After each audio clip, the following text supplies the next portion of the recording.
Hello students, my name is Manju Saraswat. Again I am here for the next topic as you were talking about the resources and we knew about the classification of resources in previous video. Now we are talking about the development of resources. Why the development of resources is needed and why the development of resources is required. Students, resources are vital for human survival as well as for the maintaining the quality life. If we want a qualitative life,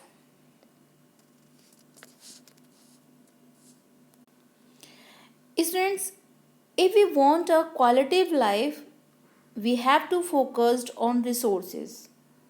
We have to develop resources.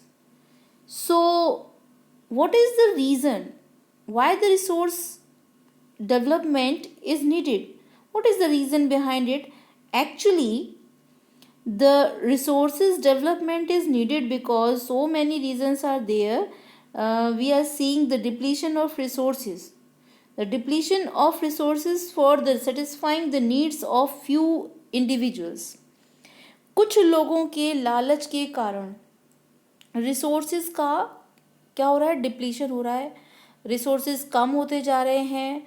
Resources का accumulation केवल कुछ ही हाथों में हो रहा है. कुछ लोगों के पास आपने देखा होगा लॉट्स ऑफ रिसोर्सेज होते हैं, कुछ के पास बहुत कम रिसोर्सेज होते हैं, है ना. कुछ स्टेट्स के पास बहुत ज़्यादा रिसोर्सेज हैं और कुछ स्टेट्स ऐसे हैं जिनके पास रिसोर्सेज नहीं हैं. और रिसोर्सेज का जो इनडिस्क्रिमिनेटली जो हम एक्सप्लॉयटेशन कर रहे हैं, तो ये जो सिचुएशन है ये बहुत ज़्यादा वरिड होने वाली सिचुएशन है, क्योंकि इसकी वजह से ग्लोबल वार्मिंग भी एक इसका रीज़न है. ओजोन लेयर का डिप्लीशन भी है, एनवायरनमेंट पोल्यूशन, लैंड डिग्रेडेशन, इसकी वजह से बहुत ज़्यादा प्रॉब्लम्स क्रिएट हो रहे हैं. क्यों? क्योंकि indiscriminately the uses of resources, जिसके कारण हम इसका कर रहे हैं इनडिस्क्रिमिनेटली एक्सप्लॉयटेशन जो कर रहे हैं रिसोर्सेज का, जिसकी वजह से बहुत ज़्यादा प्रॉब्लम्स क्रिएट हो सकते. So, how we can develop the resources? What are the steps required for it? Then, sustainable use of resources. Sustainable use of resources and equitable distribution of resources and resource planning is needed to development of resources. So, first of all, we should know what is the sustainable development. Sustainable development क्या है?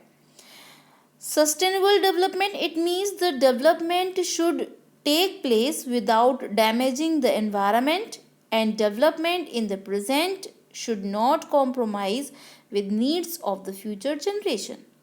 It means जो development है वो होना चाहिए लेकिन environment को बिना डैमेज किए, और जो डेवलपमेंट है वो प्रेजेंट का जो डेवलपमेंट है उसको क्या नहीं करना चाहिए, कॉम्प्रोमाइज़ नहीं करना चाहिए with the needs of the future generation, है ना.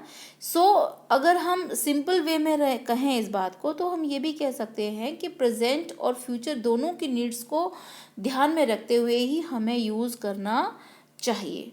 ओके, इसी सब को लेकर जो एक अर्थ समिट हुआ है 1992 में, इस अर्थ समिट में क्या हुआ है, ये रियो द जेनेरियो में हुआ है. और ये रियो द जेनेरियो आपका जो साउथ अमेरिका है ना, उसके ब्राज़ील में ये है.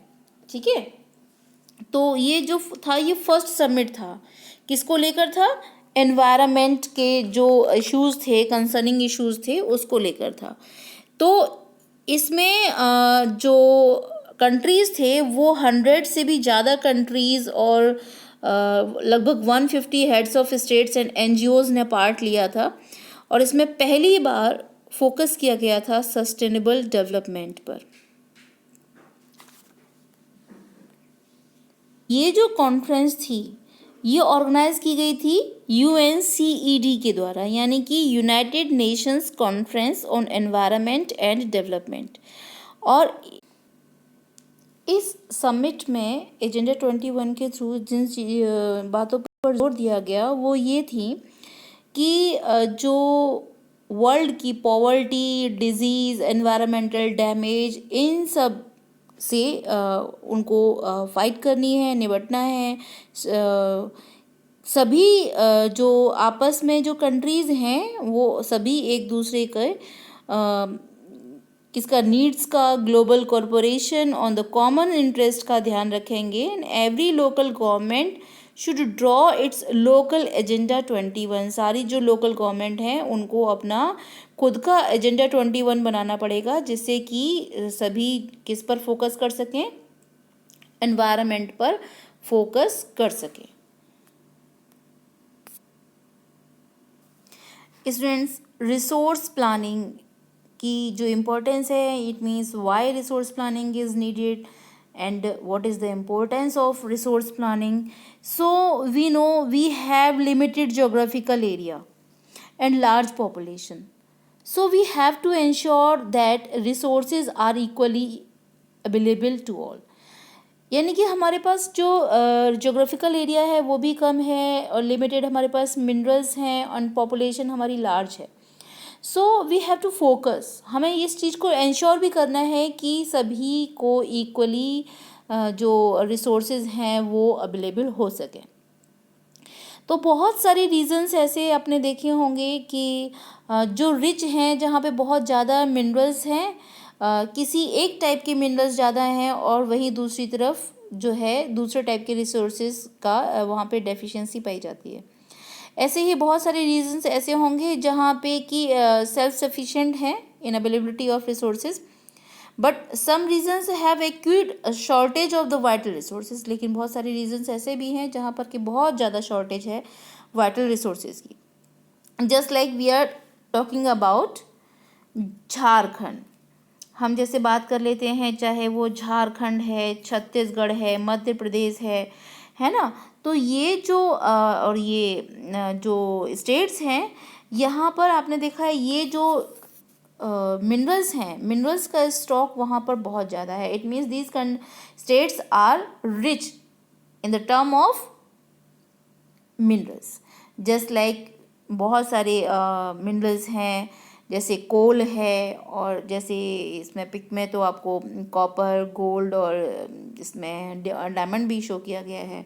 लेकिन मैग्नीज़ है, आयरन है, बहुत सारे ऐसे मिनरल्स हैं जो कि ये प्लेट्यूज एरिया जो है, जहाँ पर एमपी है, छत्तीसगढ़ है, झारखंड है, बिहार है, उड़ीसा है, यहाँ ये मिनरल्स के मामले में देखा जाए तो ये जो स्टेट्स हैं हमारे, ये बहुत ज़्यादा रिच हैं।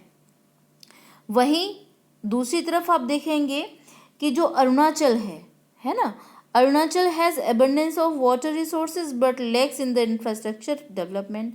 यहाँ अरुणाचल में, दैट इज़ द एरिया, यहाँ पर वाटर रिसोर्सेज बहुत ज़्यादा है, वाटर रिसोर्सेज बहुत ज़्यादा है, लेकिन इंफ्रास्ट्रक्चर जो है वो कम है। अगर वहीं हम दूसरी तरफ देखते हैं, दूसरा स्टेट हम देख लेते हैं, यह है राजस्थान। तो राजस्थान में अगर आप देखेंगे कि जो राजस्थान है वहाँ पर सोलर एंड विंड एनर्जी जो है वो क्या है, बहुत ज़्यादा है। यहाँ पर सोलर और विंड एनर्जी बहुत ज़्यादा है, जो आप पिक में देख भी रहे हैं। लेकिन वहाँ पर वाटर रिसोर्सेज की बहुत ज़्यादा कमी है। अब वहीं अगर आप दूसरी तरफ देख लेते हैं, वो है लद्दाख। लद्दाख में क्या है, लद्दाख में आपको वैलीज़ मिलेंगी बहुत ज़्यादा, है ना। इसके चारों तरफ वाटर, सफिशिएंट वाटर भी है सराउंडिंग में, लेकिन इसके बावजूद भी वाटर रिसोर्सेज की कमी है ना, because we know the part is very cool. So यहाँ पर क्या है, water resources that is usable, that is not available in adequate condition. So resource planning is needed. Resource planning इसलिए बहुत ज़्यादा ज़रूरी है। बहुत ज़्यादा अलग अलग लेवल पे, लोकल लेवल पे, स्टेट लेवल पे और नेशनल लेवल पे रिसोर्स प्लानिंग जो है बहुत ज़्यादा ज़रूरी है। क्योंकि आपने देखा अभी अलग अलग जो स्टेट्स हैं हमारे, किसी में कोई रिसोर्स बहुत ज़्यादा है तो किसी कोई जो अदर स्टेट है वो किसी दूसरे रिसोर्स में बहुत ज़्यादा रिच है। तो कुछ स्टेट्स ऐसे भी हैं जहाँ पे रिसोर्सेज की डेफिशिएंसी पाई जाती है, तो सभी को इक्वल डिस्ट्रीब्यूशन हो सके, सभी को इक्वली डिस्ट्रीब्यूट हो सके, सभी को इक्वली प्रोवाइड हो सके, इसके लिए हमें रिसोर्स प्लानिंग करना बहुत ज़्यादा ज़रूरी है. तो what is the needed in resource planning? So what steps can be taken in resource planning? The first step is the identification and the inventory of resources across the region of the country. It means जो country में, जो reason में जो आपके resources available हैं, उनका सर्वे किया जाए, मैपिंग की जाए और उनको एस्टिमेशन लगाया जाए उनकी क्वांटिटेटिव और क्वालिटेटिव एस्टिमेशन के बाद इसको क्या किया जाए कि वो जो रिसोर्सेज हैं एप्रोप्रिएट टेक्नोलॉजी के स्किल्स इंस्टीट्यूशंस जो हैं उसमें सेटअप किए जाएं, किन किन चीज़ों की रिक्वायरमेंट होती है. So the third step is matching the resource development with the overall national development plans. यानी कि जितना भी ये रिसोर्स डेवलपमेंट प्लान्स हैं उनको नेशनल डेवलपमेंट प्लान्स के साथ मैच किया जाए. एंड ये जो है India has made concerned efforts for achieving the goal of resource planning. And 5 year plan में भी इसको बहुत ज़्यादा फोकस किया गया है. अगर हम देखते हैं कि हमारी जो हिस्ट्री है वो भी क्या रिवील करती है, आप देखेंगे कि हमारी हिस्ट्री भी ये रिवील करती है कॉलोनाइजेशन के टाइम पर भी कि जो हमारे यहाँ रिसोर्सेज हैं वही ज़्यादातर अट्रैक्शन का रीज़न रहे हैं. फॉरेन इन्वेडर्स के द्वारा लोगों ने रिसोर्सेज के कारण ही इंडिया पर हमेशा अटैक किया. इंडिया को आपने देखा कि यूरोपियन कंट्रीज़ के द्वारा भी ऑक्यूपाई किया गया. You know why? That was the main reason was that resources. और उन्होंने ये कैसे उसको कंजप्शन कर पाए, वो कर पाए टेक्नोलॉजी की वजह से, एप्रोप्रिएट टेक्नोलॉजी की वजह से उन्होंने यहाँ पर बहुत ज़्यादा रिसोर्सेज का एक्सप्लॉयटेशन किया. अब इस दौरान यानी कि ये कॉलोनाइजेशन के दौरान अब हमें इतना तो रियलाइज़ हो ही चुका है कि ये जो है रिसोर्सेज को आप कैसे, किसकी हेल्प से एक्सप्लॉयट कर सकते हैं. Only the help of technology की हेल्प से हम क्या कर सकते हैं भाई, इसको यूजेबल बना सकते हैं. तो इसमें अगर हम ये कहते हैं कि जो डेवलपमेंट है generally resource development in particular does not only involve availability of resources. यानी कि जो डेवलपमेंट है वो केवल इस बात पर आधारित है, इस पर बेस्ड है कि आपके यहाँ रिसोर्सेज कितने हैं. That is not good, that is not right. But also the technology quality of human resources and the historical experience of the people भी मैटर आपका करता है. कि जैसे जापान के पास कोई भी ऐसे खास रिसोर्सेज नहीं हैं, बट ह्यूमन रिसोर्स जो है वहाँ पर कैसी है, क्वालिटिव है. तो वो आपने देखा कि एक डेवलप्ड कंट्री है. और हमारे यहाँ बहुत ज़्यादा रिसोर्सेज होने के बावजूद due to the lack of technology, है ना, तो अभी हमें ह्यूमन रिसोर्सेज पर भी फोकस करने की ज़रूरत है. सो अगर हम बात करते हैं इम्पोर्टेंस ऑफ रिसोर्सेज की, अगर हम बात करें importance of conservation of resources की, तो resources are vital for any developmental activities. तो रिसोर्सेज जो हैं बहुत ज़्यादा इम्पॉर्टेंट हैं किसी भी डेवलपमेंटल एक्टिविटीज़ के लिए. और ये जो जिस तरीके से इसका इंडिस्क्रिमिनेटली जो हम कंजप्शन करते हैं उसकी वजह से सोशियो इकोनॉमिक और एनवायरमेंटल प्रॉब्लम्स हुई हैं और होती रही हैं. इन सबसे ओवरकम करने के लिए हमें क्या है कि जो रिसोर्स कंजर्वेशन है उस पर अलग अलग लेवल पर बहुत ज़्यादा फोकस करना चाहिए. हमारे जितने भी लीडर्स और थिंकर्स रहे हैं पास्ट में वो सभी इसको लेकर का बहुत ज़्यादा कंसर्न थे. जैसे फॉर एग्जांपल हम गांधी जी की बात कर लेते हैं, तो Gandhi ji was very apt in voicing his concern about the resource conservation in these words, कि उन्होंने क्या कहा है कि there is enough for the everybody's need and not for anybody's greed. कि लोगों का पेट भरने के लिए तो काफ़ी है, लोगों की आवश्यकताओं के लिए काफ़ी है, रिसोर्सेज इंडिया के बारे में बात की जा रही है, लेकिन लोगों के लालच के लिए काफ़ी नहीं है।